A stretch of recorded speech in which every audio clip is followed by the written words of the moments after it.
Hello everyone, thank you for listening and watching. If this video has found you, there's a message here for you, but please take what resonates and leave the rest. So in this video, I'm going to discuss what I learned from my stalker.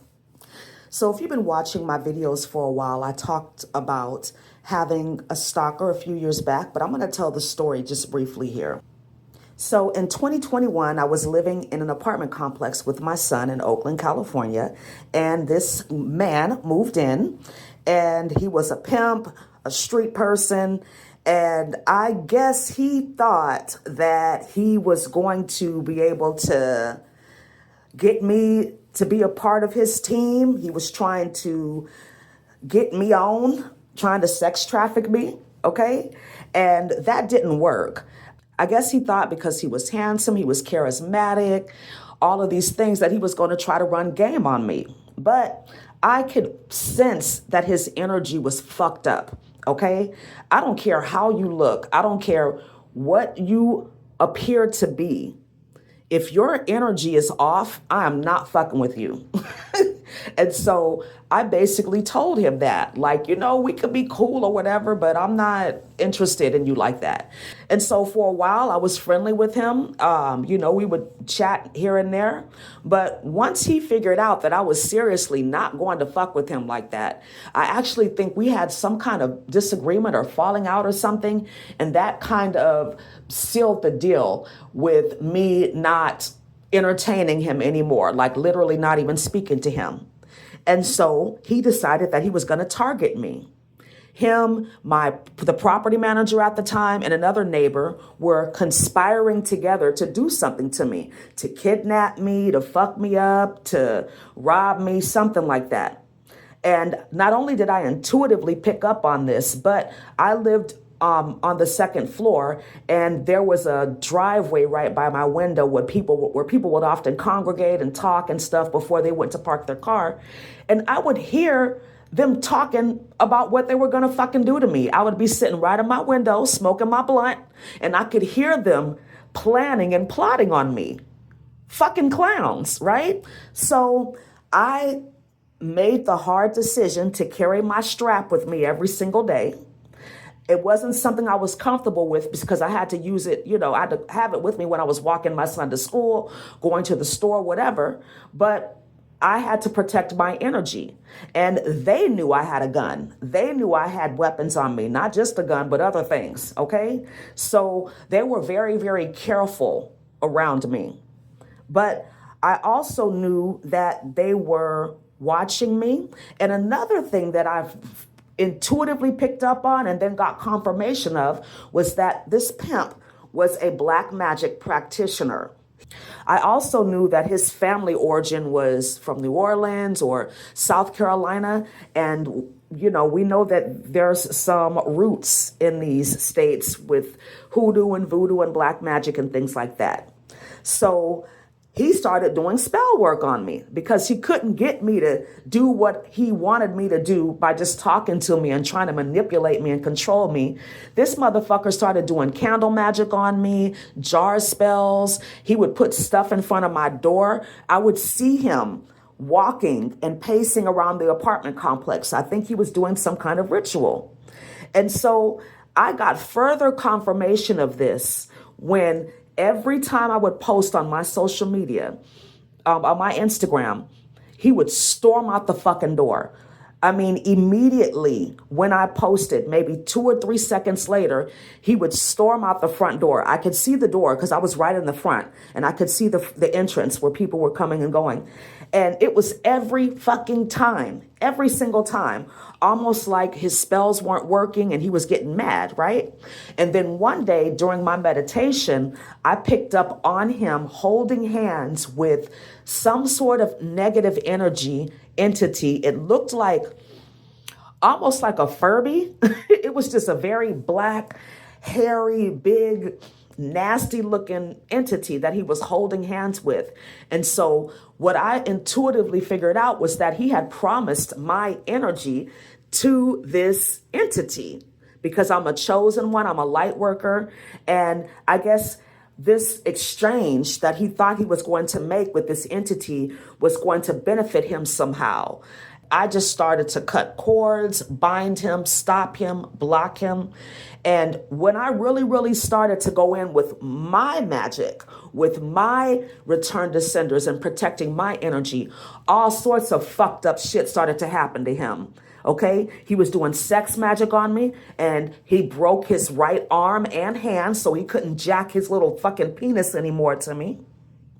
He also was arrested, I want to say at least 7 or 8 times while I was living there. And it was funny because every time I did a major like return to sender, the next day or the following day, he would get arrested. I know there was a time he got his ass beat. Somebody kicked in his door. Like all of these things were happening to him, but he would not stop fucking with me. He would not leave me alone. And so eventually he started recruiting other people to help him, stalk me, watch me. I mean, they would follow me all over the city. I remember I was maybe 10 or 12 miles away from my house, and I saw my property manager parked in a car across the street from my yoga studio. Her fat ass didn't have any business over there watching me. So that's how I knew, okay? But when everything started happening and getting more and more intense, I made the decision to remove myself and my son from that situation because I got tired of fighting them energetically and spiritually. And I knew things would come to a head eventually where either he would get hurt or he would get hurt. So I made a decision to move away from that environment. Now, mind you, as I'm making this video right now, I am 1,700 miles away from this fucker, and he is still stalking me, still harassing me, you know, still trying to do stuff behind the scenes to me. It's so crazy. So I wanted to tell you what I learned from this experience. The first thing I learned is that fear is a choice. When I found out what was going on and what they were trying to do, I decided that I was not going to be afraid. I decided that I am going to stand in my power and know that I am divinely protected and not have any fear. Whenever I left my house, I had my spiritual protection and my physical protection. And me and him had a couple of run-ins, so he knew that I wasn't playing around. If you run up on me, you're going to get done the fuck up, period. The second thing I learned is that stalkers are really cowards. They count on you being scared. And it's funny because, you know, once he was kind of exposed for what he was doing, he tried to deny it and say he wasn't doing it, you know, just being a little bitch. But anyways, the third thing I learned about this experience is that law enforcement does not always take these situations seriously. So document everything. Record any conversations, anything that looks weird, take a picture of it, all of that. Have as much evidence as you can so that if it comes to it, you have what you need to convict this person.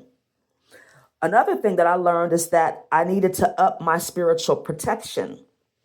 You know, we're strong, we're powerful, we have divine protection, but new levels, new devils.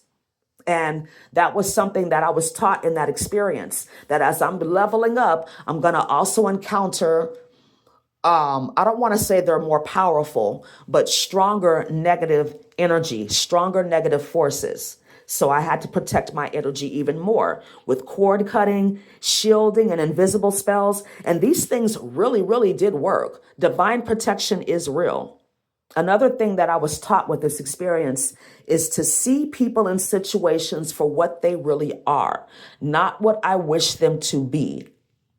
It's so easy for us to brush things off, to say, oh, maybe I'm tripping, or it's not that serious. No, it is that serious. And take those situations seriously. And another thing, and the last thing I'm going to talk about that I learned, is that some people are truly demonic and mentally disturbed, and they choose to be this way. There are so many resources available, so many things that people can do to help themselves. But if they don't, and they know that they're fucked up, I have to assume that they're choosing to be this way. That was a hard pill for me to swallow. I don't know why, but it was. So I hope this video was helpful for you. Thank you so much for listening and watching. Please like, comment, subscribe, and share. And I look forward to speaking to you again really soon. Thank you so much again for your donations. May they be returned to you 1,000-fold. And please make sure you're checking out my community posts and my yoga and Pilates shorts as I post them. All right? Have a wonderful day. Namaste.